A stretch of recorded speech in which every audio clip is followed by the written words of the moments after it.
Welcome back. Tackling America's crumbling infrastructure, Congress set to take on the issue once tax reform is finished. The Wall Street Journal is taking a closer look at I-95, America's busiest highway. The report highlights billions of dollars in maintenance expenses and costly traffic jams, but says nothing is being done to address the problems. Joining us right now to talk more about it is EY U.S. Infrastructure Advisory Leader Mike Parker. Mike, good to see you. Thanks so much for joining us. Thanks so much for having me on. So characterize the situation for us. I mean, infrastructure, we know, we all drive and we take bridges, et cetera, and it really is not good.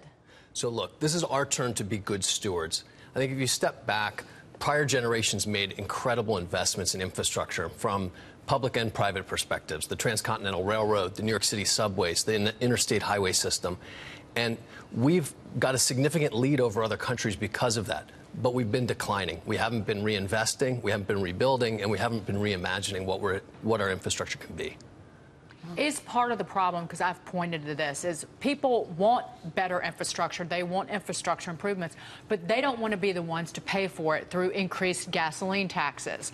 Although state gas taxes have gone up across the country in recent years, the national gas tax has not gone up since '93. It's a declining source of revenue because vehicles are more fuel efficient. It's not adjusted to inflation. And so literally the Highway Trust Fund has been taking from general revenue. Income taxpayers are covering the use of the roads, even if you don't drive. How is that fair, and how do you fix that? Right. At this point, about 70% of public spending in the U.S. Is state and local on infrastructure. At this point, 30% federal. The federal share has been declining. And so I think one of the things that you said that's really important, though, is that the public has been speaking locally, and not just in a red state or blue state perspective. Tennessee, Georgia, these are states that have voted to increase gas taxes, but also Los Angeles Metro, Seattle, L.A. just passed $100 billion of new funding to build transit and to address what's been systemic transportation issues there. So, Mike, you know, we've had infrastructure bills in the past, right, over the last 8 years. Shovel-ready jobs we found weren't shovel-ready. We can, you know, let's assume, Robert, everybody votes in favor of this thing and we get it passed. The execution is a big problem, number one. And number two, I was hoping that part of the repatriation of funds, that maybe 25% of that would go into government bonds for infrastructure, Dagan, as a way to help stimulate this and support it. So what should we be looking for? What are the right questions? So I think, first of all, just taking 2 steps. First, I think you're absolutely right that one of the right questions are, if we actually fund infrastructure, can we be sure that new investments targeted to worthwhile projects and that projects are completed on time and on budget and they're maintained and they perform as we expect? I think it's also an important question, whether we're looking at repatriation or banks or anything else, that will these policies change who or how we're funding infrastructure, or will they actually lead to a net increase in how much we're investing in infrastructure? Yeah. You want to see private partnerships, though, right? With private investors? So I think from my perspective, if we have contracts that more closely pay for performance, right?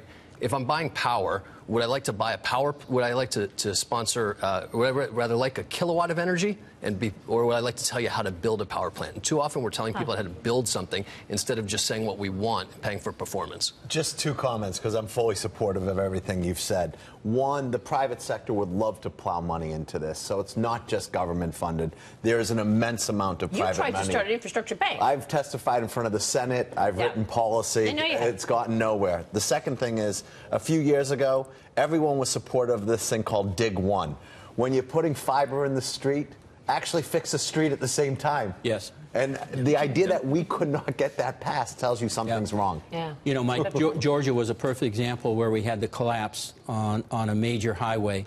It went to a private contractor who had a bonus, and it was finished in remarkable time with quality. So I think the key here, to your point, is we got to get people that are responsible and accountable for these large amounts of money. Yeah, for sure. This is absolutely the case. I think the public too often has perhaps seen that we may have certain goals and we haven't met them when we've made commitments in the past. And so I think creating approaches and making sure that we subject every program we're looking at to that test is important. I think it's also a really important question. You were asking about shovel-ready before, to think about, is this a sustained policy where infrastructure can take a long time to have those kinds of insights that Bob was talking about, where before you dig up the street, let's make sure you're fixing it once. But if you're doing that and you have 6 months or a year, you may just drive up materials costs. You may not do the project that you really need to do. Well, you put also a Band-Aid. And you also got to roll back some of that red tape, right? It takes forever to get anything done because of the bureaucracies in Washington. So that's something to mention as well. If I want to get into business, I want to do the steel plates here in New York or in Georgia to cover the holes they create, and then 6 months later come back and fill them. I want those steel plate business. Yeah. Mike, great insights. Thank you so much. Thanks for joining us this morning. Mike Parker from EY.